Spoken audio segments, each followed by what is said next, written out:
Hello మామ, నమస్తే. అయితే పొలం అయితే ఇట్లా కనిపిస్తుంది, ఇట్లా పాయలు దొక్కుతున్నా. ఎందుకంటే ఈ ఒక 2 మళ్ళు, ఈ మళ్ళు మన నారుమడి, దాని కింద మడి 3 మళ్ళు ఒత్తవుడు వల్ల దోమ కొడుతుంది. ఈ ఒక్కసారి దోమ కొట్టుడు స్టార్ట్ అయితే ఇన్ని రోజులు పడ్డ కట్టం మొత్తం బుడిలో వేసిన పన్నీర్ అవుతుంది.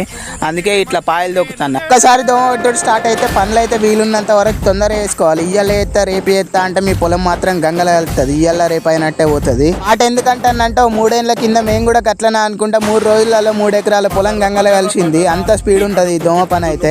బాగా మంది గొలక ఖచ్చితంగా దోమ మందు కొడతారు. ఇట్లా కోసే ముందటనైతే అస్సలు కొట్టకుర్రి, ఎందుకంటే అవి మనమే తింటాం కాబట్టి ఎక్కలు లేని బీమార్లు వస్తాయి. వీలైనంత వరకు ఇట్లా ఎడల్పి వేసుకోర్రి. ఇట్లయితే మంచిగా భూమి కూడా జపనుల్లా ఆడుతుంది. అట్లనే దోమకు కూడా గాడుపు తాకుడు వల్ల దోమ మొత్తం ఎగిరిపోతుంది. మెల్ల అటు కట్టపడి మడి మొత్తం ఓడగొట్టిన, ఇంకొక మడి కూడా సగం దొబ్బిన. రేపటి వీడియోలను అయితే అసలు దోమ కొడితే ఎట్లా గుర్తించాలి, కర్ర ఎట్లయితే అన్నది చూపిస్తా.